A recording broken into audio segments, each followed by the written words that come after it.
നിങ്ങളുടെ ഇഷ്ട പരമ്പരകൾ എക്സ്ക്ലൂസീവായി സൺ നെക്സ്റ്റ് ആപ്പിലൂടെ തികച്ചും ഫ്രീ ആയി ഇപ്പോഴേ ആപ്പ് ഡൗൺലോഡ് ചെയ്യൂ.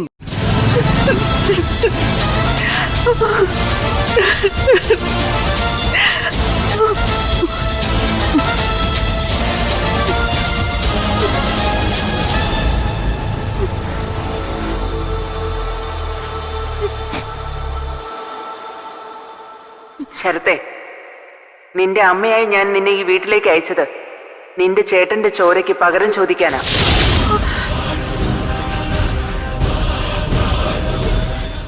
അതിനുവേണ്ടി മാത്രം നിത്യ എന്ന പെണ്ണിന്റെ കാമുക വേഷം കെട്ടാൻ നിന്നോട് പറഞ്ഞത്.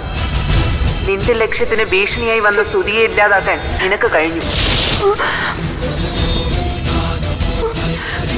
പക്ഷെ നീയാണ് കഥയിലെ യഥാർത്ഥ വില്ലനെന്ന് ദേവികയ്ക്ക് പെട്ടെന്ന് മനസ്സിലായി. മനോഹരനും പാർവതിയും ദേവികയുടെ പക്ഷത്തു നിന്നു. നിത്യ നിന്റെ കൂടെ ഉറച്ചു നിന്നതുകൊണ്ട് മാത്രം നിനക്കവിടെ തുടരാൻ കഴിയും. നീ നിത്യയുടെ കഴുത്തിൽ താലി കെട്ടുന്നതല്ല എനിക്ക് കാണേണ്ടത്. നീ കെട്ടിയ താലിയുമായി ദേവിക എന്റെ മുമ്പിൽ ഒരു അടിമയെ പോലെ വന്ന് നിൽക്കുന്നതാണ്. ഒരു ജന്മം മുഴുവൻ അവൾ എന്റെ കൺമുമ്പിൽ കിടന്ന് നരകിക്കണം. മനോഹരനെ തട്ടിക്കളയാൻ പറഞ്ഞതും അതിനു വേണ്ടിയാ. പക്ഷെ അന്നത് പാളി. നീ നിവർത്തികേട് കൊണ്ട് നിത്യയുടെ കഴുത്തിൽ താലി കെട്ടേണ്ടി വന്നാലും അവളുമൊത്തൊരു ജീവിതം നീ ആഗ്രഹിക്കണ്ട.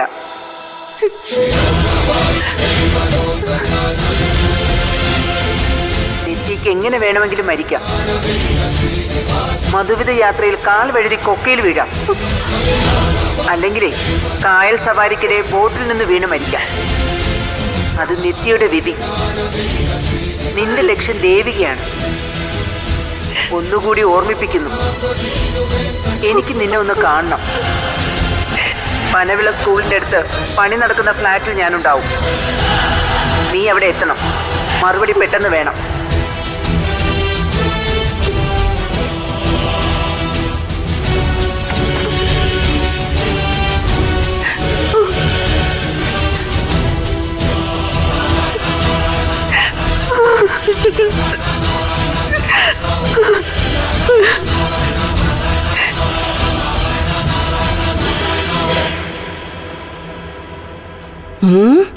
എന്തോ പ്രശ്നമുണ്ടല്ലോ.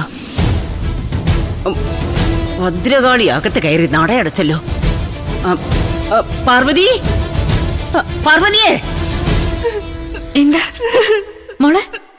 എന്താ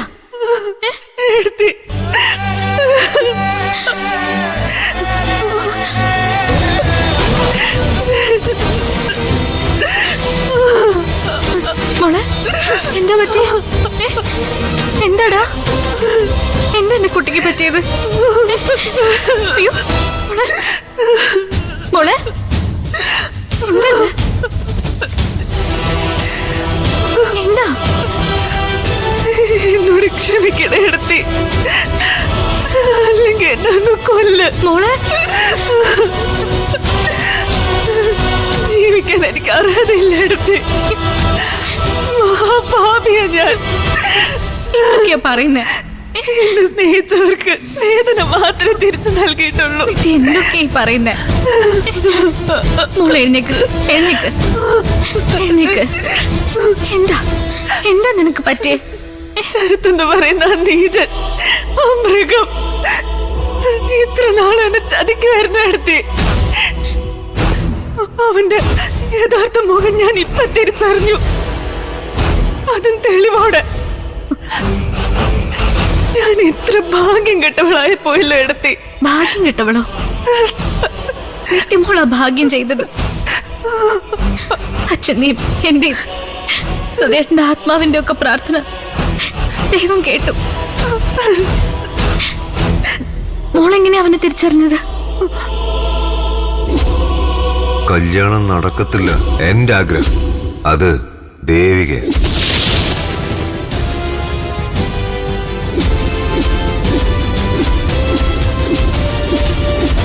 ഞാൻ കേൾപ്പിക്കാൻ എടുത്തി.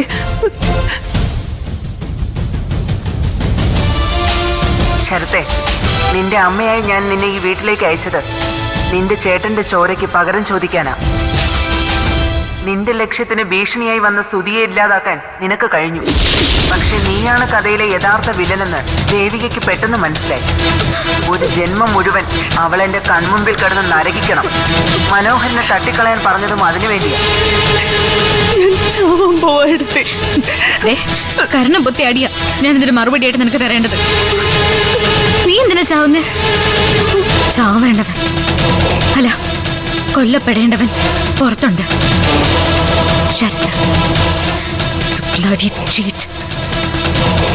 കത്തിക്ക് വരഞ്ഞ് ഉപ്പുകല്ലും മുളക് പൊടിയും കുഴച്ച് മേലാസകലം തേച്ച് പിടിപ്പിച്ച് കത്തുന്ന വെയിലിന് താഴെയായിട്ട് ഇഞ്ചിഞ്ചായിട്ട് നീട്ടി അവൻ ഇല്ലാതാക്കണം. ഞാനത് ചെയ്യും എടുത്തേ. അവനെ കൊന്നിട്ടേ ഞാൻ ചാവും. ഞാനിപ്പോ അവന്റെ അടുത്തേക്കാ പോകുന്നത്. അവനിപ്പോ ഇവിടുന്ന് പോയി കാണും. എവിടെ ഉണ്ടെന്ന് എനിക്ക് നന്നായിട്ട് അറിയാം. പനവിള ഭാഗത്ത് പണി നടക്കുന്ന ഒരു ഫ്ലാറ്റില് അവന്റെ അമ്മ എന്ന് പറയുന്ന സ്ത്രീയും അവിടെ കാണും.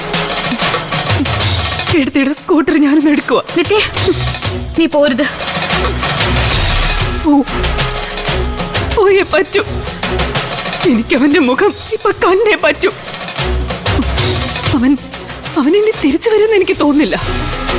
എനിക്ക് പോയേ പറ്റൂ. ഏട്ടത്തെ തടയരുത്. ഈ ഒരു തവണ കൂടി എടുത്തേ ധിക്കരിക്കും.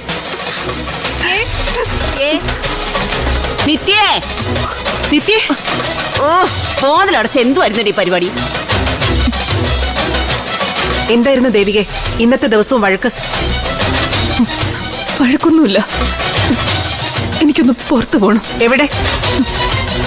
അതൊക്കെ വന്നിട്ട് പറയാം. നിന്നെ കാണാനാ ഇവിടെ ആളുകൾ വരുന്നത്. വരുന്നവരൊക്കെ വരട്ടെ. ഞാൻ തിരിച്ചു വരുമ്പോ കണ്ടാ മതി. നിത്യ ഇപ്പൊ പോകുന്നില്ല. ഞാൻ പോവും. എനിക്കറിയണം ചിലത്.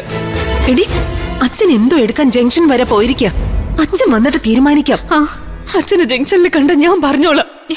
നിത്യ